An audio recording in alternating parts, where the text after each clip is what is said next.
الرحیم قرآن کریم میں اللہ رب العزت کا ارشاد گرامی ہے وَمَنْ يُعَظِّمْ شَعَائِرَ اللَّهِ فَإِنَّهَا مِنْ تَقْوَى الْقُلُوبِ، جو شعائر اللہ کی تعظیم کرتا ہو وہ متقی ہے، اس لیے کہ شعائر اللہ کی تعظیم کرنا یہ دلوں کی تقوی کی وجہ سے ہوتا ہے۔ شعائر اللہ کیا ہیں؟ جیسے حج، روزہ، نماز، زکوٰۃ، اسی طرح قربانی، یہ سارے کے سارے اسلام کی علامات ہیں اور یہ شعائر اللہ کہلاتے ہیں، ان کی تعظیم کا ہمیں حکم دیا گیا ہے۔ لیکن بدقسمتی سے جب بھی ہمارے ہاں ان نیکیوں کا یا ان عبادات کا موسم آتا ہے اور مخصوص دن آتے ہیں تو مختلف پلیٹ فارم پر جو ہے بہت سارے لوگ مختلف شکوک و شبہات لوگوں کے ذہنوں میں ڈالتے ہیں۔ جس طرح آج کل حج کا موسم ہے تو حج کے حوالے سے لوگ یہ کہتے ہیں کہ بھائی جس طرح سرکاری خرچے پر حج ایک بندہ تقریباً 11 سے 12 لاکھ کا خرچہ آتا ہے، تو اس حوالے سے وہ کہتے ہیں کہ بھائی ایک عبادت کی ادائیگی پر 11 سے 12 لاکھ روپے خرچ کرنا اس کی کیا ضرورت ہے؟ وہی خرچہ جو ہے اگر ہم کسی غریب کو جو ہے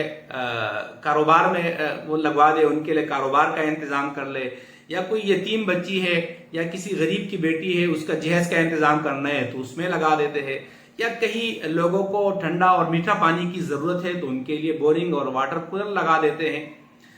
اسی طرح قربانی کا بھی یہی مسئلہ ہے، چونکہ قربانی حج کے موسم میں لاکھوں کروڑوں مسلمان قربانی کا فریضہ انجام دیتے ہیں، تو اس میں بھی بہت سارے لوگ یہی شکوک و شبہات ڈالتے ہیں کہ بھائی اتنے سارے جانور ذبح کرنا یہ تو ظلم ہے اور اس پر اتنے پیسے خرچ کرنا اس کی کوئی ضرورت نہیں ہے، اس کی جگہ جو ہے وہ اس کو کسی یعنی مثبت سرگرمی میں لگا لے۔ وہ حج اور قربانی کو کوئی مثبت سرگرمی نہیں سمجھتے۔ تو یہ جو شکوک و شبہات لوگوں کے ذہنوں میں ڈالتے ہیں، دو طرح کے لوگ ہوتے ہیں۔ بعض لوگ تو وہ ہے جو اس یعنی ٹرول کا حصہ بن جاتے ہیں، وہ مسلمان ہوتے ہیں اور اسلام کو بھی مانتے ہیں، عملاً بھی مسلمان ہوتے ہیں، ان چیزوں کا اقرار بھی کرتے ہیں، لیکن اپنی یعنی کم علمی کی بنیاد پر جو ہے وہ اس مہم کا حصہ بن جاتے ہیں۔ لیکن بعض لوگ وہ ہے جو نہ ان چیزوں کی جو ہے اسلام کو سمجھنا چاہتے ہیں، نہ سمجھنے کی کوشش کرتے ہیں اور وہ یہ اعتراضات کرتے ہیں۔ تو جن لوگوں نے اسلام کو سمجھنا ہی نہیں ہے اور نہ وہ اس کی کوشش کرتے ہیں تو وہ ہمارے گفتگو کا حصہ نہیں ہے۔ ہمارے وہ مسلمان بھائی جو اس مہم کا حصہ بن جاتے ہیں، جو اس پروپیگنڈے کا شکار ہو جاتے ہیں، ان کی خدمت میں عرض یہ ہے کہ قربانی کا پس منظر، قربانی کا پورا ایک یعنی ایک عمل ہے، جب تک ہم اس کو گہرائی سے ڈیپلی اس کو ہم سمجھیں گے نہیں اور شعور کے ساتھ اس کو ہم پڑھیں گے نہیں تو اس وقت تک ہمارے ذہنوں میں شکوک و شبہات رہیں گے۔ اور ہم تو خود لوگوں کو یہ دعوت دیتے ہیں کہ اسلام کو علی شعور پڑھنا چاہیے، سمجھنا چاہیے، لاشعوری اسلام اس سے بچنا چاہیے، شعور کے ساتھ جو ہے اللہ کو ماننا چاہیے، شعور کے ساتھ عبادات جو ہے اس کی انجام دہی کرنی چاہیے۔ تو قربانی کا ایک بہت بڑا پس منظر ہے جس کو قرآن کریم نے کئی مقامات پر بیان کیا ہے۔ سورہ صافات میں بھی ہے، سورہ انبیاء میں بھی ہے، سورہ حج میں بھی ہے۔ سورہ صافات میں اللہ رب العزت نے یہ جو واقعہ ہے اس کو بیان کیا ہے، ابراہیم علیہ السلام کا اپنے بیٹے اسماعیل علیہ السلام کے ساتھ۔ اس کو سمجھنے سے پہلے یہ جاننا بہت ضروری ہے کہ اسماعیل علیہ السلام جو ہے اللہ تعالیٰ نے ابراہیم علیہ السلام کو دیا تھا، تو اس وقت ابراہیم علیہ السلام کی عمر ایسی نہیں تھی جس میں عموماً لوگوں کے ہاں بچوں کی پیدائش ہوتی ہوں، اور اس چیز کو قرآن کریم میں بھی بیان کیا ہے۔ یعنی جب فرشتوں نے جو ہے وہ یہ خوشخبری سنائی تو ابراہیم علیہ السلام کی زوجہ وہ کہنے لگی کہ بھائی یہ تو ممکن ہی نہیں ہے، انا عجوز عقیم وہذا بعلی شیخا، یہ میرے شوہر بھی بوڑھے ہیں اور میں بھی بوڑھی ہو چکی ہوں، تو اس عمر میں کہاں بچوں کی پیدائش ہوگی؟ لیکن فرشتوں نے کہا کہ یہ طے ہو چکا ہے، ہم آپ کو صرف خوشخبری دے رہے۔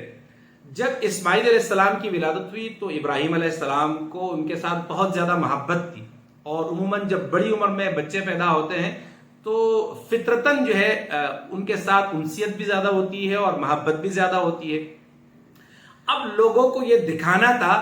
کہ جب اللہ کا حکم آئے اور جب اللہ تعالیٰ جس چیز کا حکم دے تو اس کے مقابلے میں جان و مال اور اپنے بچوں کی قربانی دینی ہے۔ ابراہیم علیہ السلام نے خواب دیکھا کہ اللہ تعالیٰ حکم دے رہے کہ اپنے بیٹے کو ذبح کرو، تو ابراہیم علیہ السلام نے اپنے بیٹے اسماعیل علیہ السلام سے اس خواب کا تذکرہ کیا تو انہوں نے فرمایا کہ یا ابت افعل ما تؤمر ستجدنی انشاءاللہ من الصابرین، میرے پیارے ابا جان، جس چیز کا آپ کو حکم دیا جا رہا ہے آپ اس کو کر گزریے، اور انشاءاللہ آپ مجھے صبر کرنے والوں میں سے پائیں گے۔ اور جب یہ سارا سلسلہ فلما اسلما، جب وہ دونوں اس کے لیے راضی ہوئے اور اسماعیل علیہ السلام کو ذبح کرنے کے ارادے سے لٹایا، گھر سے لے کر نکلے اور باقاعدہ لٹایا اور ذبح کرنے لگے تھے، تو اللہ تعالیٰ نے اس کی جگہ جنت سے ایک مینڈا بھیج دیا اور کہا اس کی قربانی کر لیے، یا ابراہیم اللہ ونادیناہ اے یا ابراہیم قد صدقت الرؤیا۔ یہ وہ چیز ہے، یہ وہ پوائنٹ ہے کہ اے ابراہیم، جو خواب آپ نے دیکھا تھا آپ نے اس خواب کو سچ کر دکھلایا، اور جو آپ کو حکم دیا گیا تھا آپ نے اس کو پورا کر لیا۔ بس آپ سے بیٹے کی قربانی مقصود نہیں تھی، صرف آپ کے اس جذبے اور آپ کے اس خلوص اور صدق دل کا جو آپ ہے اس کو دیکھنا تھا۔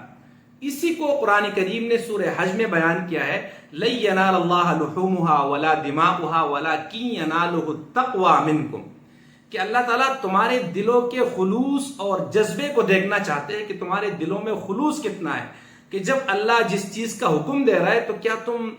اپنے یعنی جان و مال کی قربانی دے سکتے ہو؟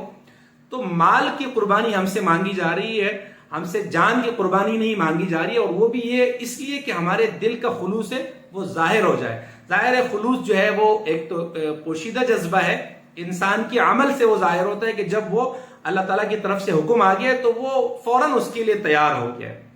یہ تو ایک چیز ہے، اس پس منظر کے ساتھ جب سمجھیں گے کہ خلوص دل کو دیکھنا ہے لوگوں کے، تو پھر انشاءاللہ یہ شبہات اور یہ جو شکوک و شبہات ہیں یہ نہیں رہیں گے۔ دوسری بات یہ ہے کہ یہ ایک مثبت سرگرمی ہے، اسی قربانی کی وجہ سے لاکھوں لوگ جو ہے ان کا روزگار ان سے وابستہ ہے۔ مثلا ایک آدمی جو ہے سال بھر جو ہے قربانی کے لیے جانور پالتا ہے اور وہ پھر وہ مویشی منڈی لا کر بیچ دیتا ہے، تو پورے سال کا خرچہ اس سے اس کا چلتا ہے، اس کے بچوں کی جو ہے روزی روٹی اس سے وابستہ ہے۔ اور میں بذات خود بہت سارے لوگوں کو جانتا ہوں جن کی یعنی پورے سال کا خرچہ اسی پر ڈیپینڈ کرتا ہے۔ تو ظاہر ہے کئی سارے لوگ ہیں اس طرح۔ اسی طرح کچھ لوگ وہ ہیں جو جانوروں کے لیے چارے کا انتظام کرتے ہیں، تو ان کا بھی سارا سال کا یہ کاروبار ہے، اسی سے ان کے گھر کا خرچہ چلتا ہے۔ اسی طرح کچھ لوگ وہ جو ٹرانسپورٹ سے وابستہ ہے، تو وہ ان جانوروں کو مویشی منڈی لا کر یعنی مویشی منڈی لاتے ہیں، تو ان کے بھی اسی سے روزگار وابستہ ہے۔ اسی طرح مویشی منڈی میں بہت سارے لوگ ہیں جو ٹینٹ کا انتظام کرتے ہیں، تو ان کا بھی اس سے خرچہ وابستہ ہے۔ اسی طرح بہت سارے لوگ وہ ہیں جو ان جانوروں کو جو لوگ یعنی قربانی خرید لیتے ہیں جانور، تو ان کو گھروں تک پہنچاتے ہیں، تو ان کا بھی اس سے جو ہے روزگار وابستہ ہے۔ اسی طرح بہت سارے لوگ ہیں جو قصائی کے حیثیت سے کام کرتے ہیں، تو ان کا بھی اس سے جو ہے سال بھر کا یعنی ایک پورا ایک کاروبار ہے، ایک سرکل ہے جس میں پیسے گھوم رہے ہوتے ہیں۔ تو یہ اربوں نہیں کھربوں کا کاروبار ہے، صرف پاکستان کی حد تک اربوں روپے کا 1-2-3 دنوں میں جو ہے یہ کاروبار ہوتا ہے۔ تو یہ ہے وہ مثبت سرگرمی، اس کے مقابلے میں کسی یتیم غریب بچی کے جہیز کا سامان ہے، ظاہر ہے وہ بھی ایک یعنی نیک عمل ہے، اس کی بھی جو ہے اسلام نے حکم دیا ہے، لیکن اس کے لیے سارا سال پڑا ہوا ہے۔ سارے سال میں آپ صدقات کریں، اللہ تعالیٰ نے اس کا حکم دیا ہے، اسلام نے اس کی فضیلت بیان کی ہے، اور اپنے پڑوسیوں کا، اپنے جو ہے جو لوگ آپ کے متعلقین ہیں اس میں جو ضرورت مند ہیں ان کا خیال رکھنے کا حکم دیا ہے۔ لیکن جب اللہ تعالیٰ کے اس خاص حکم کا ایک موسم آتا ہے تو پھر اس وقت ان چیزوں کو لانے کی ضرورت نہیں ہے، اور یہ چیزیں اپنی جگہ پر ہے، اور یہ قربانی اور حج اور دیگر عبادات اپنی جگہ پر ہے، تو ان کو مکس اپ کرنے سے یہ سارے شکوک و شبہات پیدا ہوتے ہیں۔ اللہ تبارک و تعالی ہمیں عمل کرنے کی توفیق عطا